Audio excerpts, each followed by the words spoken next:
স্বাগত জানাচ্ছি ম্যাড মেমোরিজের আরও একটা নতুন এপিসোডে। আমি জুয়েল, আশা করি আপনি ভালো আছেন। আজকের ঘটনাটা আমাদের সাথে শেয়ার করলেন ফারহান আক্তার মুন্না আপু। ঘটনাটা উনি কালেক্ট করলেন ওনার এক পরিচিতের কাছ থেকে।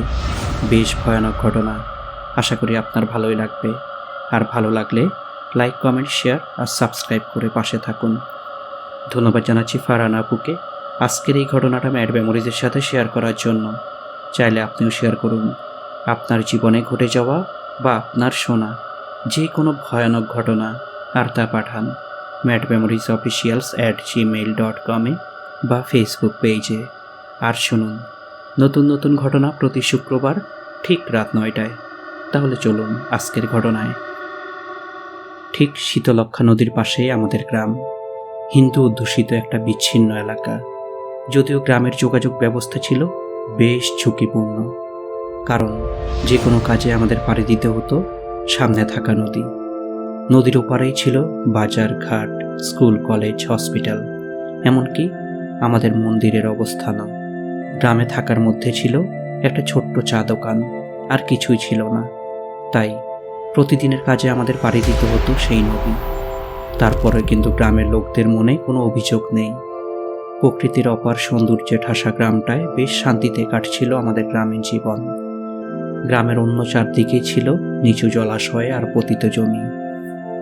সময় 2011।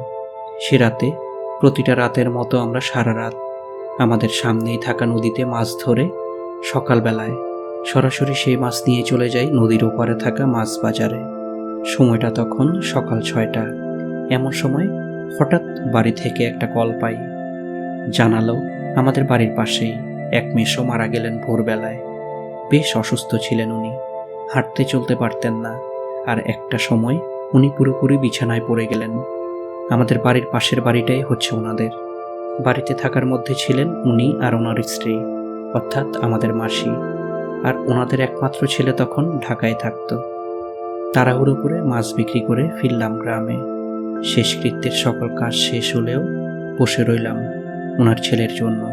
ও তখনও ছিল রাস্তায়। সবাই বেশ চিন্তায় পড়লাম। একে তো ঝড় বৃষ্টির সময়, তার উপর লাশ নিয়ে যেতে হবে নদীর ওপারের শ্মশানে।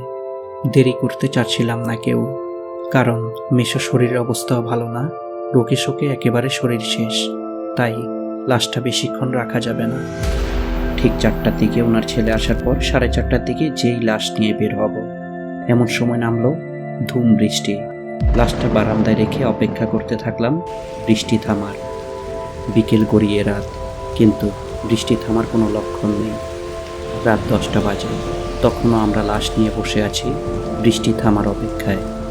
সে কি বাতাস! বাতাসের সঙ্গে বৃষ্টির ফোঁটাগুলো যেন শীতল শুল হয়ে বিঁধছে আমাদের শরীরে। রাত প্রায় 11টার সময় হঠাৎ বৃষ্টি দেবতা যেন আমাদের প্রতি সদয় হন। বৃষ্টিতে থামালেন। চারদিকে নেমে এলো অস্বাভাবিক নিস্তব্ধতা। বৃষ্টি থামার সাথে সাথেই লাশ নিয়ে বের হই আমরা। সাথে চলল গ্রামের লোকজন। অন্ধকার চারদিক, মাঝে মাঝে বিদ্যুতের ঝলসানি। পুরো আকাশ বাতাস যেন কাঁপিয়ে দিচ্ছে। হেরিকেন আর মশাল জেলে গ্রামের পিচ্ছিল রাস্তা ধরে চললাম আমরা নদীর ঘাটে। লাশটাকে নৌকায় তুলে রওনা হই আমরা 5 জন। আমি, মৃতের ছেলে, 2 জন আত্মীয় আর মাঝি। নদী ভরা পানি, স্রোত প্রবল। নৌকোর সামনে বাঁধলাম আরেকটা হেরিকেন। তার আলো অন্ধকার নদীতে প্রতিফলিত হচ্ছে। গ্রামের সবাই নদীর ঘাটে দাঁড়িয়ে আমাদের বিদায় জানালো। নৌকো ভাসিয়ে আমরা ধীরে ধীরে এগুতে থাকলাম শ্মশানের দিকে। সব ঠিকঠাক চলছিল, কিন্তু নৌকা মাছ নদীতে যেতেই হঠাৎ অদ্ভুত কিছু ঘটতে শুরু করলো চারদিকে। নদীর পানি কেমন যেন অস্বাভাবিক নড়াচড়া করছে। ঢেউগুলো যেন জোরে এসে ধাক্কা দিতে থাকলো আমাদের নৌকোয়। চারদিকে যেন হঠাৎ কুয়াশায় ঢেকে গেল, অথচ বর্ষাকালে এমন কুয়াশা তো হওয়ার কথা না। আর ঠিক তখনই শুনতে পেলাম অনেকগুলো কুকুরের গর্জন, মাঝ নদীতে কুকুরের ডাক। সবাই অবাক হয়ে তাকিয়ে রইলাম একে অন্যের দিকে। কিছু বোঝার আগেই হঠাৎ নদীর উপর দিয়ে দেখলাম কুকুরের মতো অনেকগুলো কালো অবয়ব ছুটে আসতে থাকলো আমাদের নৌকোর দিকে। একই দেখছি আমরা, অবিশ্বাস্য। কুকুর নদীর পানির উপর দিয়ে ছুটছে আমাদের নৌকোর দিকে। এটা কিভাবে সম্ভব? আমরা সবাই দিশেহারা হয়ে বৈঠা চালাতে লাগলাম, কিন্তু নৌকাটা স্থির হয়ে আছে, একটু এগুচ্ছে না। আমাদের সাথে কি ঘটছে এসব? এমন সময় কুকুরগুলো আরও কাছে চলে এলো। ওদের চোখগুলো অন্ধকারে জ্বলজ্বল করছে, যেন চোখ ঠিকরে আগুন বেরোচ্ছে। স্বাভাবিক কুকুরের মতো মনে হচ্ছে না ওদের। তাহলে এগুলো কি? ঘিরে আছে ওরা আমাদের নৌকোটা।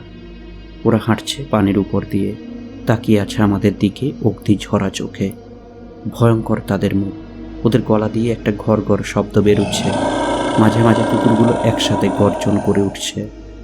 ভগবানকে ডাকতে থাকলাম, জানি না কি আছে কপালে। চিরটা দিন আমাদের জীবন কেটেছে এই নদীতে। প্রতিটি রাতে মাছ ধরি আমরা এই নদীতে। কখনো এরকম কিছুর সম্মুখীন হইনি আমরা। তবে আজ এসব কি? ওরা কি লাশটাকে নিতে দিবে না আমাদের? তাহলে কি করব আমরা? এমন সময় আমাদের মাঝি হঠাৎ একটা মন্ত্র পড়তে শুরু করলো জোরে জোরে। সাথে সাথে আমরা সবাই হরিবোল বলে চিৎকার করে উঠলাম। আর সাথে সাথে একটা আচমকাই ঢেউ এলো, আর সেই ঢেউয়ের তোড়ে কুকুরগুলো সব অদৃশ্য হয়ে যায়, আর আমাদের নৌকো সজোরে দুলতে থাকে। আমরা কিছুই বুঝে উঠতে পারলাম না, শুধু অনুভব করলাম নদীর পরিবেশটা কেমন যেন স্বাভাবিক হয়ে এলো। সেই কুয়াশাটা আর নেই, আর চারপাশের হাওয়াটা কেমন যেন নতুনভাবে বয়ে যেতে থাকলো। যখন আমরা শ্মশানে পৌঁছালাম, তখন আমাদের সবার মনের মধ্যে একটাই প্রশ্ন, আসলে ওরা কারা, কি চায়, কেন এসেছিল?